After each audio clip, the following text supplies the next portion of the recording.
Exodus chapter 34. The new stone tablets.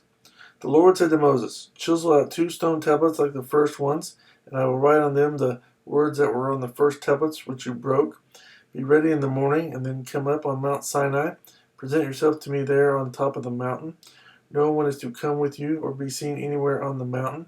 Not even the flocks and herds may graze in front of the mountain." So Moses chiseled out 2 stone tablets like the first ones and went up Mount Sinai early in the morning as the Lord had commanded him, and he carried the 2 stone tablets in his hands. Then the Lord came down in the cloud and stood there with him and proclaimed his name, the Lord. And he passed in front of Moses, proclaiming, the Lord, the compassionate and gracious God, slow to anger, abounding in love and faithfulness, maintaining love to thousands, and forgiving wickedness, rebellion, and sin. Yet he does not leave the guilty unpunished. He punishes the children and their children for the sin of the fathers to the 3rd and 4th generation. Moses bowed to the ground at once and worshipped. "O Lord, if I have found favor in your eyes," he said, "then let the Lord go with us. Although this is a stiff-necked people, forgive our wickedness and our sin, and take us as your inheritance." Then the Lord said, "I am making a covenant with you. Before all your people, I will do wonders never before done in any nation in all the world. The people you live among will see how awesome is the work that I, the Lord, will do for you. Obey what I command you today. I will drive out before you the Amorites, Canaanites, Hittites, Perizzites, Hivites, and Jebusites. Be careful not to make a treaty with those who live in the land where you are going, or they will be a snare among you. Break down their altars, smash their sacred stones, and cut down their Asherah poles. Do not worship any other god, for the Lord, whose name is jealous, is a jealous God.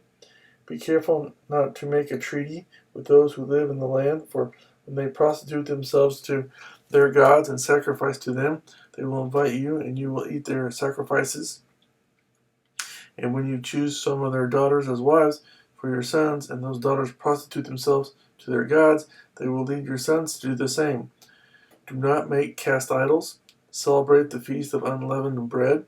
For 7 days eat bread made without yeast, as I commanded you. Do this at the appointed time in the month of Abib, for in that month you came out of Egypt. The first offspring of every womb belongs to me, including all the firstborn males of your livestock, whether from herd or flock. Redeem the firstborn donkey with a lamb, but if you do not redeem it, break its neck. Redeem all your firstborn sons. No one is to appear before me empty-handed. 6 days you shall labor, but on the 7th day you shall rest. Even during the plowing season and harvest you must rest.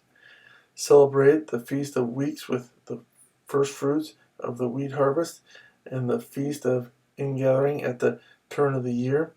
3 times a year all your men are to appear before the sovereign Lord, the God of Israel. I will drive out nations before you and enlarge your territory, and no one will covet your land when you go up 3 times each year to appear before the Lord your God.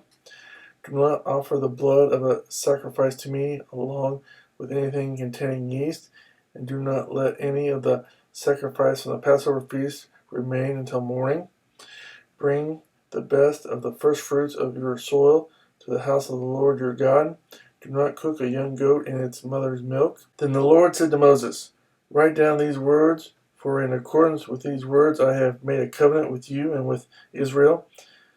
Moses was there with the Lord 40 days and 40 nights without eating bread or drinking water, and he wrote on the tablets the words of the covenant, the 10 Commandments. The radiant face of Moses. When Moses came down from Mount Sinai with the 2 tablets of the testimony in his hand, he was not aware that his face was radiant, because he had spoken with the Lord. When Aaron and all the Israelites saw Moses, his face was radiant, and they were afraid to come near him. But Moses called to them. So Aaron and all the leaders of the community came back to him, and he spoke to them. Afterward, all the Israelites came near him, and he gave them all the commands the Lord had given him on Mount Sinai. When Moses finished speaking to them, he put a veil over his face, but whenever he entered the Lord's presence to speak with him, he removed the veil until he came out. And when he came out and told the Israelites what he had been commanded, they saw that his face was radiant, Then Moses would put the veil back over his face until he went in to speak with the Lord.